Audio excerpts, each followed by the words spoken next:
Alors, Boker Tov, on passe à la Netilat Yadayim qui concerne ce qu'on appelle d'avoir chez Tipulo Bemashke. C'est-à-dire quelque chose qui serait humide, mouillé, nécessite aussi la Netilat Yadayim avant de le consommer.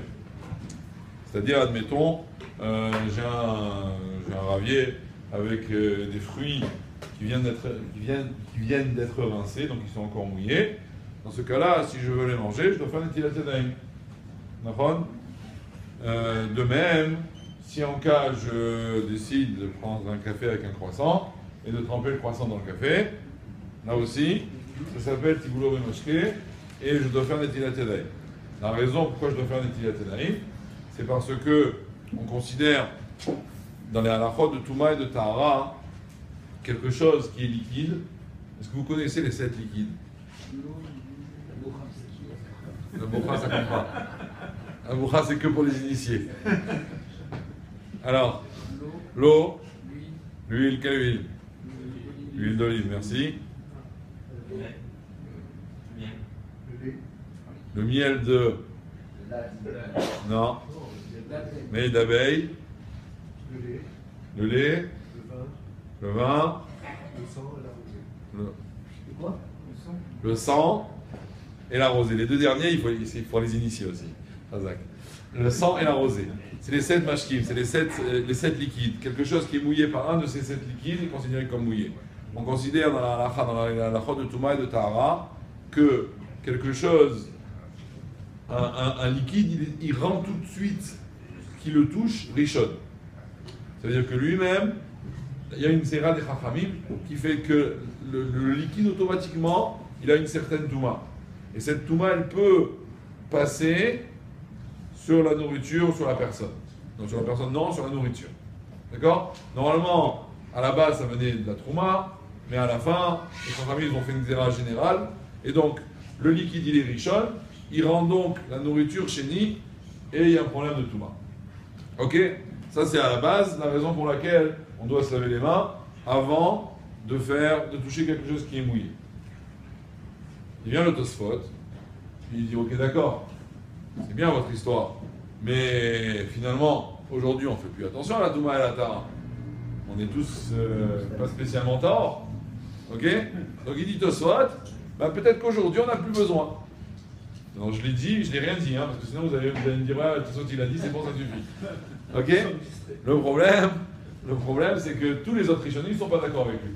Tous les autres Rishonim ne sont pas d'accord avec lui. Et ils disent, non, même si c'est vrai qu'aujourd'hui il n'y a plus de Touma et Tahara, et même que c'est vrai qu'à la base, la Gdara des Chachamim de se laver les mains avant d'avoir chez Tibulo Bemashke, ça venait de la Touma et de la Tahara, ça reste que Meira Ibane Bet Hamikdash, Ezrat Hashem Bekarov, et donc on va revenir à toutes ces halachot-là. Il faut garder les bonnes habitudes et faire les choses comme il se doit. Et donc, on doit continuer à faire le Netilat Yadayim avant d'avoir chez Tibulo Bemashke.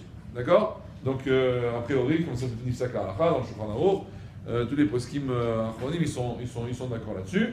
À part, comme j'ai dit, la cité de Tosfot qui lui était sceptique. Maintenant. Est-ce qu'on doit le faire quand même si on mange avec la fourchette? Très bonne question, on arrive tout de suite. Deuxièmement, cette Netilat Yadayim se fait sans bracha. Pourquoi elle se fait sans bracha? S'il faut faire Netilat Yadayim, alors autant faire un bracha. C'est parce qu'ils disent, d'abord, c'est pas une takana comme c'est écrit dans le pain. La Gemara dit, mais forage, on ne fait Netilat Yadayim que pour le pain, que pour ce qui est à Moussi.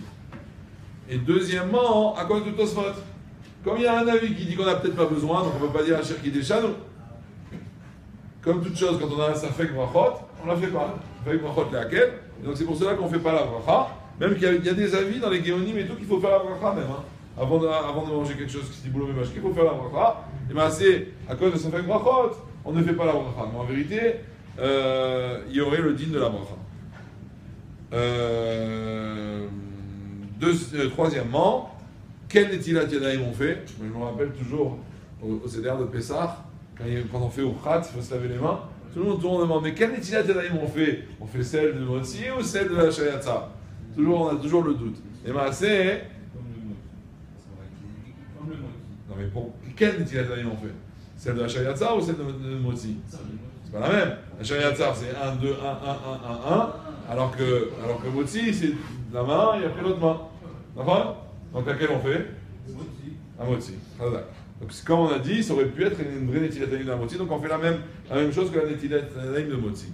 Maintenant la question qu'il posait Shimon, il est ramené dans la halakha que même si je mange quelque chose de mouillé, en admettant des olives.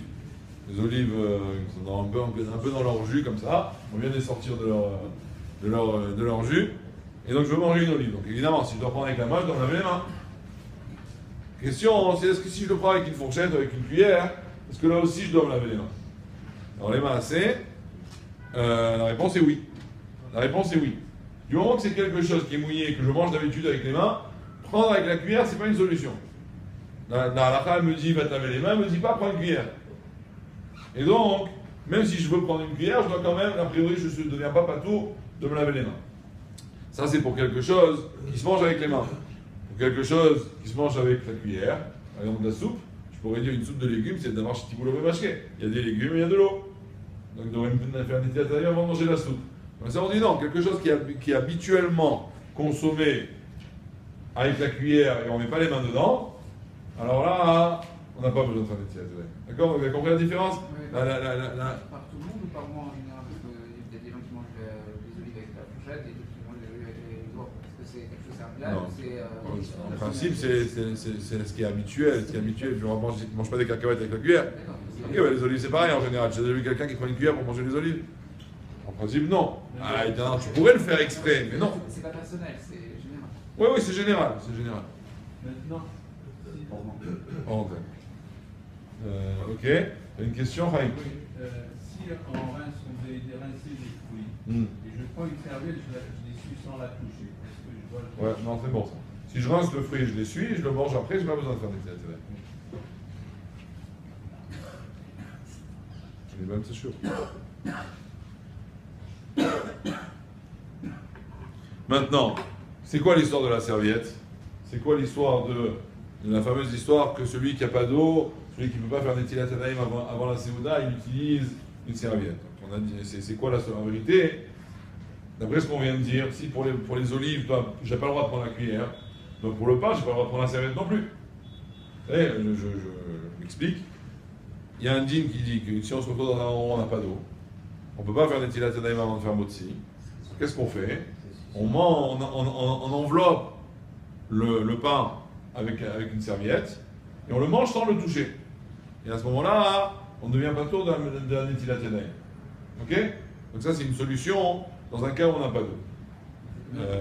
Comment? On fait quand même un motzi, oui, comme on fait n'importe quel bracha avant de consommer. Un motzi, c'est sûr qu'on fait. Alors, cette solution, en vérité, c'est pas une solution, justement. Ça veut dire c'est une solution que dans un cas de force majeure. C'est-à-dire que si on se retrouve, on n'a pas d'eau et on veut manger du pain, il faut manger, alors on a cette solution. Mais c'est pas quelque chose qu'on peut faire si on a de l'eau, si on a la flemme de se lever. Ou alors si j'ai été acheter un sandwich, il est enveloppé, je dis bon ok, alors j'ai pas besoin de tilatanaïm. Non, c'est pas vrai. De même que dans l'olive, on a dit tu n'as pas le droit de le prendre avec la cuillère, le sandwich, tu n'as pas le droit de le prendre avec la serviette non plus. C'est que si tu n'as pas le choix, pour ne pas être hayab de tilatanaïm, alors tu le manges de cette manière-là. C'est qu'un cas de bediavad. C'est pas un cas qu'on peut faire les khatrila, comme on a expliqué il y a 2 secondes, au sujet des fruits qui sont mouillés. D'accord? Ok, Kazakour. T'as des béliaou. On ne peut pas se... Regardez.